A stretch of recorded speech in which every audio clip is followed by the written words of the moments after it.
All right, let's talk about it. If you're a parent of a young child, you know this struggle. You're trying to teach them one of the most important skills they'll ever learn, discipline. But some days, it just feels like you're talking to a brick wall. So we're going to break down 5 proven, practical strategies that you can start using, like, today. Does this sound familiar? I'm going to guess it does. This is a feeling that pretty much every parent shares. You love your kid more than anything, but the constant repeating, the negotiations, the meltdowns, it is just absolutely exhausting, and it can really make you feel like you're failing. But listen, the single most important thing you need to hear is this. It is not your fault. Seriously, the struggle is real, and you are not failing. You are trying to teach an incredibly complex skill to a tiny person whose brain is still under major construction. So why does it feel so much harder these days? Well, for one, our kids are just swimming in a sea of constant stimulation. You've got screens, noises, jam-packed schedules. Their little nervous systems get overloaded so fast, and that overload often looks like defiance. And here's the kicker. The part of their brain that's in charge of impulse control, it's not finished building yet. They are literally run by their emotions, not by logic. And this slide, this relays it all out. It shows this huge mismatch, right? On our side, we expect logic and reason. But their reality, it's all impulse and emotion. We talk about what's going to happen later, but all they can see is what they want right now. We expect them to regulate themselves, but what they really need is our help to co-regulate. That means we have to lend them our calm to help them handle their big feelings. This gap, this is where all that frustration comes from. So this is absolutely crucial. We have to completely redefine what discipline even means. It is not about punishment. It's not about control. Think of it as teaching. You're giving your child the tools to manage themselves, to understand boundaries, and to make good choices. We're shifting from controlling them to empowering them. All right, let's get into our first technique. And honestly, this is the foundation for everything else. It's this simple idea, connection before correction. When a child is upset, their emotional brain has totally taken over.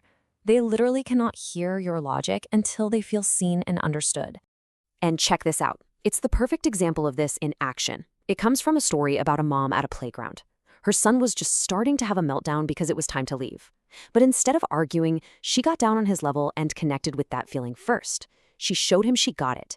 And just like that, the battle was over before it even began. He was ready to cooperate. You know, this isn't just a parenting trick. We live by this principle at Mastery. Our instructors get down on their level, eye to eye. We always acknowledge a student's effort before we ever give a correction. We build that trust first, which makes them way more open to learning. Okay, so you've laid that foundation of connection. Now it's time to build the framework. And this brings us to our next 2 techniques, which are all about creating some predictability and clarity for your child. Young kids don't just like predictability, they crave it. It makes them feel safe. But just telling them the routine over and over, it doesn't always stick. A simple visual chart for those tricky times of day, like mornings or bedtime, can be a total game changer. It shifts you from being the boss to being their coach. And look, it doesn't have to be anything fancy. We're talking simple drawings on a piece of paper. Instead of saying, go brush your teeth for the 10th time, you can just ask, hey, what's next on our chart?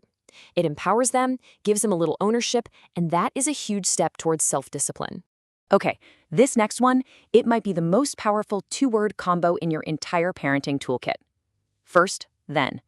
Using this language clearly and calmly tells them what to expect, and it shuts down negotiations before they even start.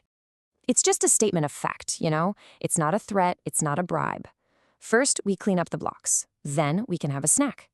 You're acknowledging what they want, the then, while holding firm on the boundary, the first. The key here is your tone.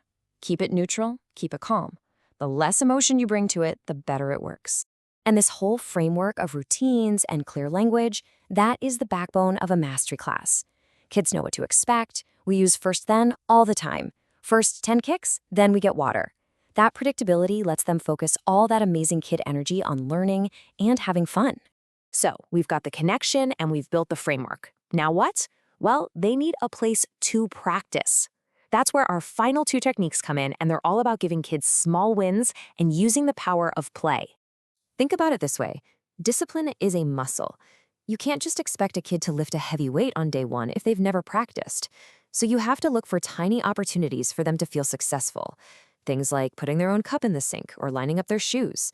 These aren't chores, they're training exercises for that discipline muscle. Okay, and this one might be my favorite. One of the absolute best ways for kids to build discipline is through activities that make them control their bodies and focus their minds, but in a way that's actually fun.